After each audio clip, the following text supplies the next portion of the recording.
తెలుగు రాష్ట్రాల రాజకీయం ఆసక్తికరంగా మారింది. చంద్రబాబు శిష్యుడిగా పేరున్న రేవంత్ రెడ్డి తెలంగాణకు సీఎం కావడం, ఏపీలో ఇప్పుడు చంద్రబాబు ముఖ్యమంత్రి అవుతుండటంతో ఇరు రాష్ట్రాల రాజకీయ సంబంధాలు మరోసారి చర్చకు వచ్చాయి. తెలంగాణ ఏర్పాటు తర్వాత తెలుగు రాష్ట్రాల మధ్య విభజన సమస్యలు ఇంకా అలానే ఉన్నాయి. వీటన్నిటికీ ఇప్పుడైనా ఫుల్ స్టాప్ పడుతుందా లేదా అనే దానిపై ఆసక్తికర చర్చ జరుగుతోంది.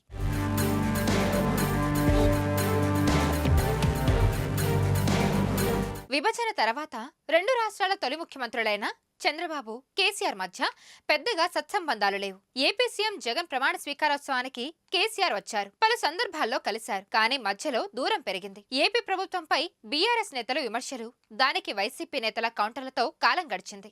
ఇక రేవంత్ రెడ్డి, జగన్ మధ్య ఏమాత్రం సత్సంబంధాలు లేవు. కనీసం జగన్ తనను విష్ చేయలేదని రేవంత్ రెడ్డి నేరుగా మీడియా ముందు కుండబద్దలు కొట్టారు. కానీ ఇప్పటి పరిస్థితుల్లో కాస్త మార్పు ఉంది. పేరుకి ఎన్డీఏ, ఇండియా కూటమి నేతలే అయినా చంద్రబాబు, రేవంత్ మధ్య ఉన్న అనుబంధం అందరికీ తెలిసిందే. ఆ అనుబంధంతోనే ఇరు రాష్ట్రాల మధ్య మళ్లీ స్నేహ సంబంధాలు బలపడతాయనే అంచనాలున్నాయి.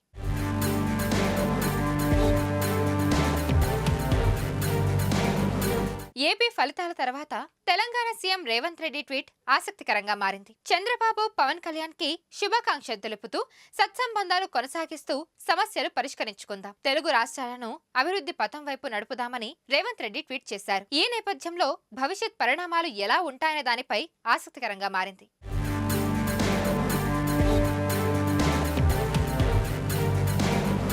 అసలైన తొలి వెలుగు. ఫాలో వాట్సాప్ @తొలి వెలుగు official.